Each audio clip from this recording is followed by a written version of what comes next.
तुम्हा जनतेला वाटत असेल अमरावतीच्या झालेल्या डफरीन हॉस्पिटल मधील प्रकरण आणि यांचे 1 सप्टेंबर पासून काम बंदची हाक हे कुठे जुळते हे तुम्ही लक्षात एकंदरीत घ्या.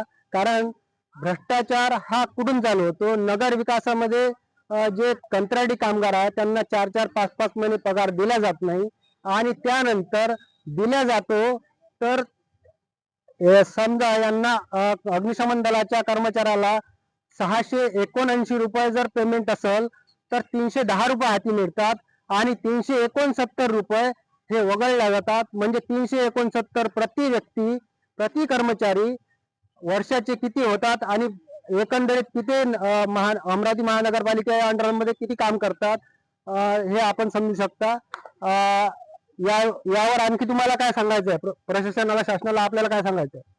आमचं एकच म्हणणं आहे की आमच्या हक्काचा पगार आम्हाला मिळावा, आठवडी सुट्टी आमची जी हक्काची आहे ते मिळावी आणि विमा संरक्षण मिळावं, जेणेकरून आमचं जर कमी जास्त झालं काही तर आमच्या घराला संरक्षण मिळालं विमा मिळाला पाहिजे. कारण 10 ते 15 वर्ष आली तर सर्व्हिस करत आहोत.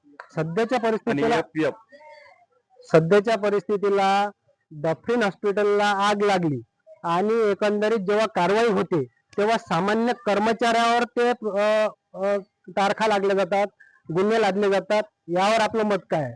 ज्यावेळेस आम्ही इशारा देतो की बा आम्ही पहिले 10-15 दिवस पत्रव्यवहार करतो की बा आम्ही 1 तारीखपासून आम्ही उपोषणाला जाणार आहोत, कामबंद आंदोलनात जाणार आहोत, याची दखल न घेता संबंधित ठेकेदाराची व्यक्ती कोणी यांना म्हणतात की बा आम्ही 1 तारीखपासून दुसरे माणसं पाहू आणि यांना काढून टाकू. तर दुसरे माणसं आल्यानंतर त्या टाइमला ते आग आटोक्यात येणार नाही आहे.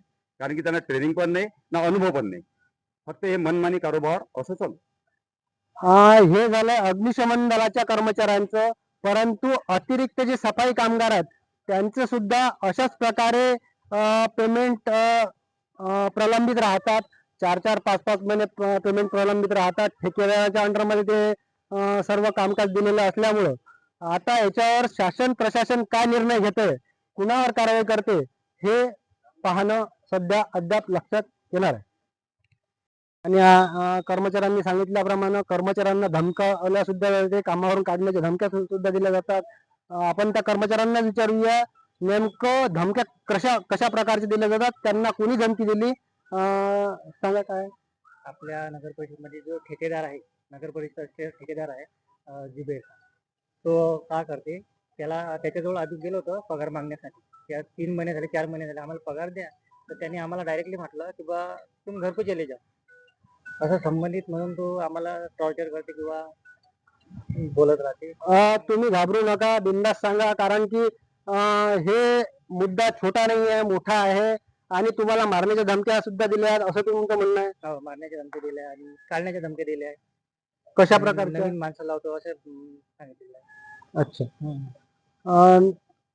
समजा जर एखादा सामान्य कर्मचारी कंत्राटी कर्मचारी जर येण्याच्या इच्छुक असेल, मनापासून जर काम करत असेल आणि जर अशा प्रकारचे जर प्रकरण होत असतील तर शासनाने नक्कीच दखल घ्यायला पाहिजे असं मला वाटतं.